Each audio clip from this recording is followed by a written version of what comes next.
I am 95 years old. And I have finally understood why I worked my entire life. Not for myself. I worked so that one morning I could sit down at the kitchen table, open an envelope from the bank, and see a number that took my breath away. Not because there was a lot. But because there was almost nothing. 95 years. 6 decades of work. And a bank balance that would not last even 3 months of normal life. I did not lose it in a casino. I did not trust swindlers. I did not make wild investments. I simply kept thinking, later. I will save later. When I pay off this loan. When the children grow up. When things get easier. Things never got easier. I want to tell you something nobody told me. Not because they did not know, but because I did not want to hear it myself. About how a person can spend an entire life being responsible, hardworking, honest, and still find himself at 95 with an empty account and 2 sons looking at him with eyes that carry one single question: what now? I will tell you 3 things I understood too late. And 1 thing you can still do in time. I was born in 1930 in a small village where money was seen less often than snow in April. My father worked at a factory. My mother kept a garden. We did not go hungry, but we never knew what it meant to save for a rainy day. Rainy days came every other day. There was nothing to save from. When I turned 18, I moved to the city. Found work in construction. Then at a factory. Then as a workshop foreman. 37 years at the same company. I was proud of that.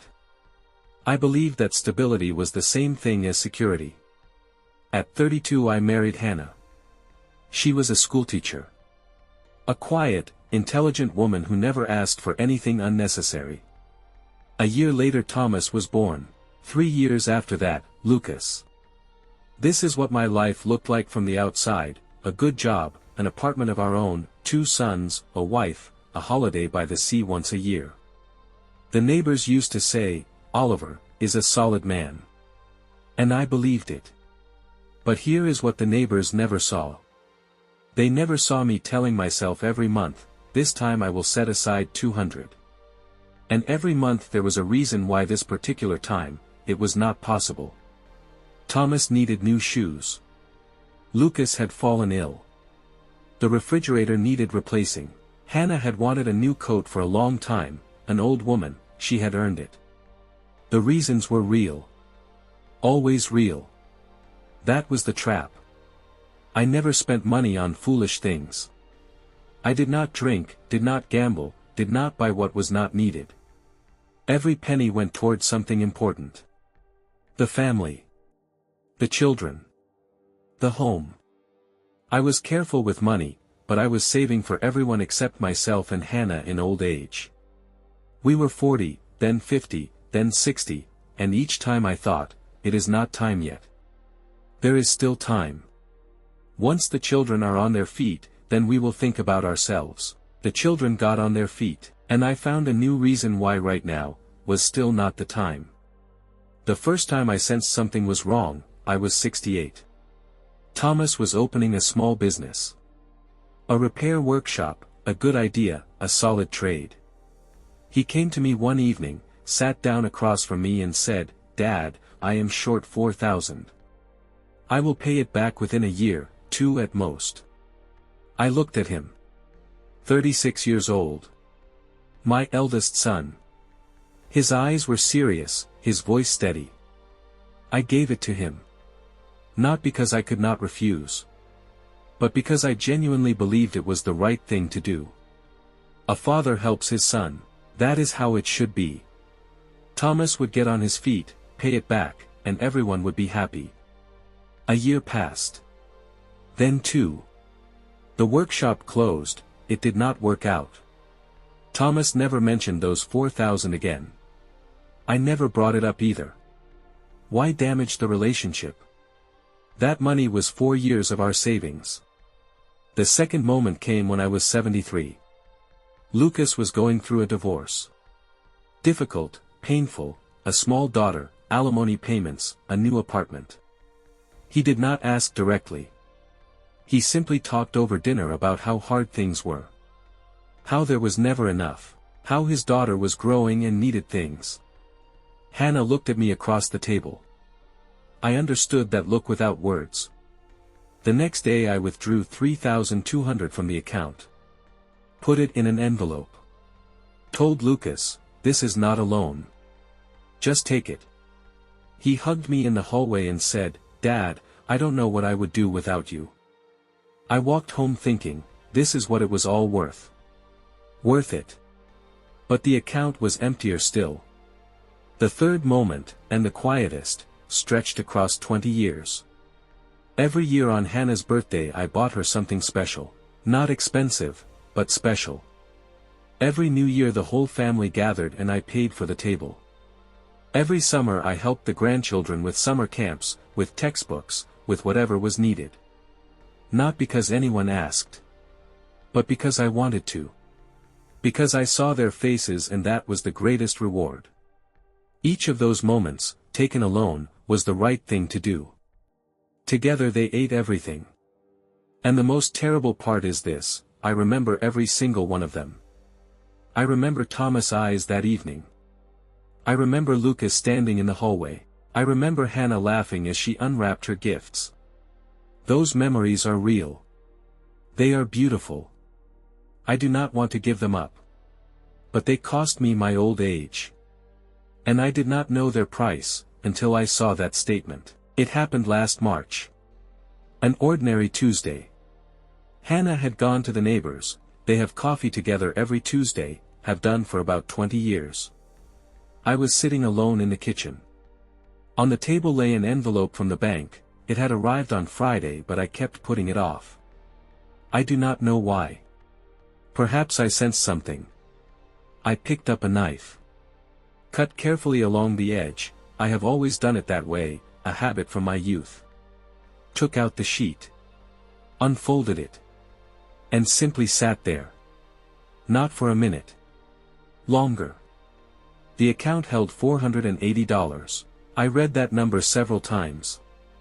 As though it might change if I looked long enough. As though there was some misprint, some mistake, some explanation. But the number did not change. $480. That was all that remained from 6 decades of work. Outside, a car drove past. Somewhere a dog was barking. Hannah's kettle was still on the stove, she always forgets to take it off. I set the sheet down on the table. And for the first time in many years I thought not about the boys, not about the grandchildren, not about who might need help. I thought about myself, about what would happen if I needed a doctor. Expensive medicine. Care. If Hannah fell ill. If I could no longer walk on my own. Who would pay? I knew the answer. And it did not comfort me. That same evening Thomas came by. Just like that, for no particular reason, he sometimes stops in midweek. He sat down, had some tea, talked about work. I listened and looked at him. At my son, to whom I had given $4,027 years ago. Who had never paid it back. Not because he is a bad person, he is a good person. He simply never thought I was counting, because I never showed that I was counting. He left around 9. I went to the bedroom. Hannah was already lying down, reading a book. She looked at me over her glasses. "What happened, Oliver?" I sat on the edge of the bed. Took her hand. "Nothing," I said. "Everything is fine." But she knew. She always knew. We were silent for about 10 minutes. Then she said quietly, without reproach, simply as a fact, "We never set anything aside for ourselves, did we?" I did not answer. Because there was nothing to answer. The next morning I woke before Hannah. I sat in the kitchen with my coffee and that same sheet of paper in front of me. And for the first time in years I thought not about what to do next, but about what had happened. Why? Exactly how a person who did everything right ends up here. And this is what I understood. My whole life I confused two things, love and financial responsibility. I thought they were the same thing. That giving money meant loving, that if I refused my son, if I said no to a grandchild, if I did not pay for the holiday table, I was a bad father, a bad grandfather, a bad person. But that was not love. That was a substitution. Real love for your children is not money today. It is the certainty that tomorrow you yourself will not need their help. That you will not become a burden. That they will not look at you with anxiety and think, "What do we do with father now?" I thought I was protecting them. In reality I was shifting onto them the responsibility for my own future, simply postponed until later. The second thing I understood, and this cuts the deepest. Later is a lie we tell ourselves to avoid doing the uncomfortable thing right now. Not because we are lazy. Not because we are irresponsible. But because now always has a face. Thomas with his serious eyes. Lucas in the hallway. Hannah laughing over a gift. Later has no face, and so it always loses. But later comes. It always comes. And the third thing, the simplest and the most brutal. Money set aside for yourself is not selfishness. It is respect. For yourself. For your wife. For the children who will not now have to figure out what to do with an old father who has $480 in his account. I did not teach my sons this. Because I did not know it myself. Now I want to speak to you directly. Maybe you are 30. Maybe 40. Maybe 50 and you think there is still time. I thought the same. At 30, at 40, at 50, at 60, each time I thought there was still time. Time always seems more plentiful than it is.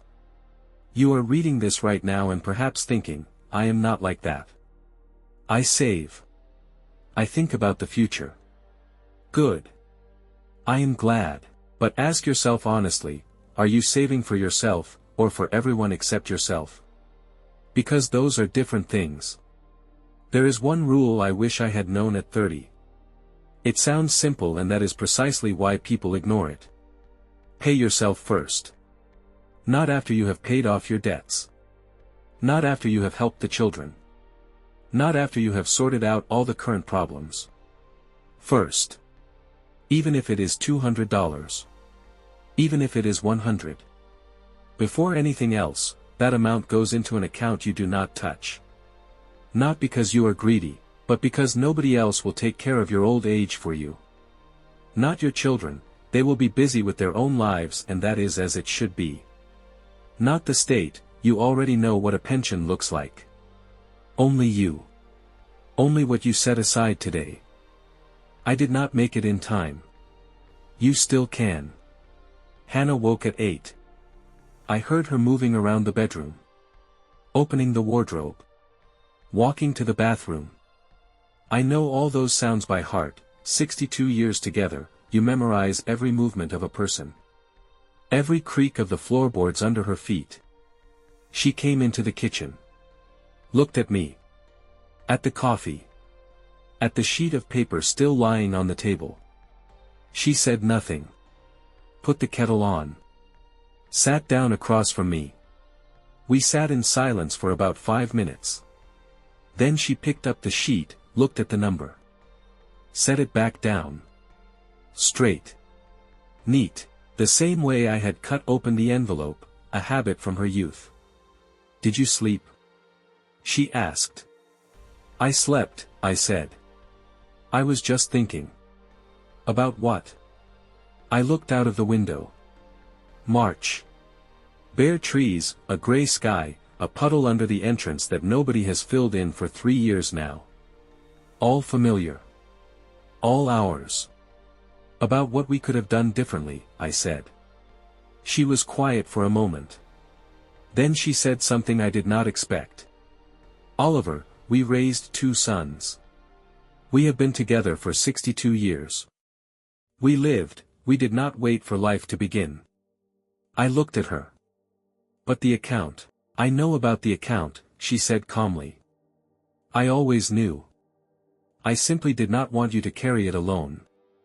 That is when it hit me. Not the number on the sheet. The fact that she had known.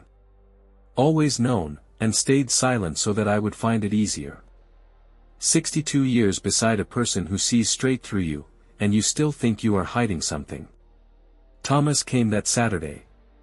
He brought groceries. He always brings groceries on Saturdays, has done for about 5 years now. Lucas called Sunday morning as always. The grandchildren write messages on the phone. I cannot quite make sense of those, but Hannah reads them to me out loud. Life goes on. It did not stop because of that number. But I look at things differently now. That sheet of paper is still in my drawer. I did not throw it away. Not because I want to remember the pain. But because it is the only document in my life that tells the truth without decoration. Without explanation. Without excuse. $400. That is the cost of a decision I did not make for 60 years in a row. Not the decision to spend. The decision to save. Every time I said later to myself, that number grew smaller. Quietly. Gradually. The same way hair turns gray or knees begin to ache, you do not see it happening, you simply wake up one morning and it is already so. I am 95 years old. I have Hannah, 2 sons, grandchildren, and a sheet of paper in a drawer. That is enough to live on. But it could have been different, and I want you to know that before you open your own envelope. Put the sheet back in the envelope. Close the drawer. And go open another account, the one where you finally pay yourself first. While there is still time.